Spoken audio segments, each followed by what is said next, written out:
Assalamualaikum warahmatullahi wabarakatuh. Nama saya Lujeng Vihanura dengan nomor NIM 2108110015 dari jurusan Tadris Bahasa Indonesia semester 1 IAIN Syekh Nurjati Cirebon. Video ini ditujukan untuk memenuhi tugas mata kuliah membaca yang diampu oleh Ibu Dewi Kusuma MPD. Di sini saya akan mempraktikkan membaca kreatif. Tetapi sebelum mempraktikkan, saya akan menjelaskan sekilas mengenai membaca kreatif. Membaca kreatif adalah sebuah proses membaca yang tidak hanya menangkap suatu makna, tetapi setelah kita membaca, seseorang harus dapat menerapkannya dalam kehidupan sehari-hari dan dapat mengombinasikan pengetahuan sebelumnya yang pernah didapatkan. Ciri-ciri membaca kreatif, yaitu yang pertama, kegiatan membaca tidak berhenti sampai pada saat menutup buku. Yang kedua, mampu menerapkan hasilnya untuk kepentingan kehidupan sehari-hari. Yang ketiga, munculnya perubahan sikap dan tingkah laku setelah membaca. Yang keempat, hasil membaca berlaku sepanjang masa. Berlanjut pada praktik membaca kreatif. Di sini saya akan membaca cerita pendek tentang kisah pemuda yang malas. Berikut kisahnya, pemuda yang malas. Suatu hari, ada seorang pemuda yang sangat miskin. Ia tidak memiliki pekerjaan. Namun, suatu ketika, saudagar kaya nan baik hati mengangkat pemuda itu sebagai pembantunya. Kini, hidup pemuda itu menjadi jauh lebih baik. Pemuda itu tak lagi kekurangan makanan. Bajunya pun sudah bagus.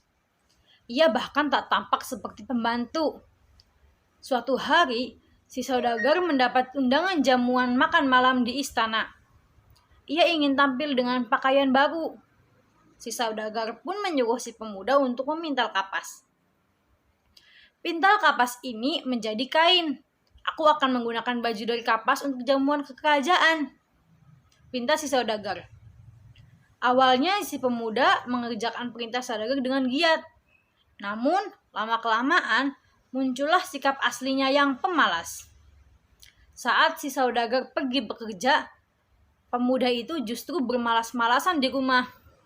Alhasil, pekerjaannya tak kunjung selesai. Alangkah kagetnya saudagar begitu pulang dan melihat kapas-kapasnya masih utuh. Ia mencoba bersabar dan memaafkan si pemuda. Kau harus bekerja lebih giat lagi agar pekerjaanmu cepat selesai. Aku akan menggunakan pakaian dari kapas ini pada hari Minggu besok, perintah si saudagar.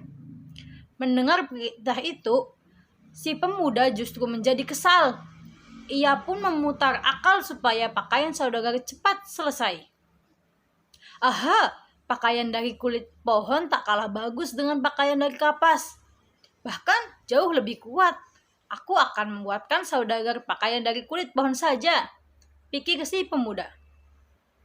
Pakaian dari kulit pohon memang kuat dan mudah dibuat. Tidak perlu waktu lama, ia sudah selesai membuat pakaian dari kulit pohon.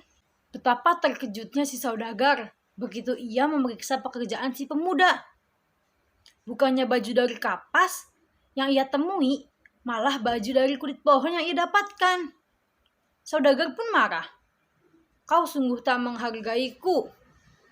Aku menginginkan baju dari kapas, bukan dari kulit pohon, ucap si saudagar dengan marah. Bukankah baju dari kulit pohon jauh lebih kuat, Tuan? Bela si pemuda. Kalau begitu, pakailah pakaian itu dengan pergi dari sini, usir si saudagar. Si pemuda pun memakai baju dari kulit pohon itu, kemudian pergi dari rumah si saudagar. Pakaian dari kulit pohon memang kuat, namun tidak senyaman pakaian dari kapas. Seketika, si pemuda menyadari kesalahannya. Saudagar ingin merasa nyaman saat jamuan kerajaan itu. Makanya saudagar menginginkan pakaian dari kapas. Pemuda itu pun menyesali perbuatannya. Akibat kemalasannya, sekarang ia kembali tidak memiliki pekerjaan. Pesan moral yang kita dapat dari cerita pendek ini adalah jangan menjadi orang yang malas. Percayalah, kemalasan hanya akan membuatmu jadi rugi. Jadi, teman-teman, janganlah menjadi orang yang pemalas. karena itu hanya akan merugikan diri kita sendiri. Demikian pembahasan dan praktik membaca kreatif yang dapat saya sampaikan. Semoga bermanfaat. Kurang-kurangnya mohon dimaafkan. Terima kasih. Wassalamualaikum warahmatullahi wabarakatuh.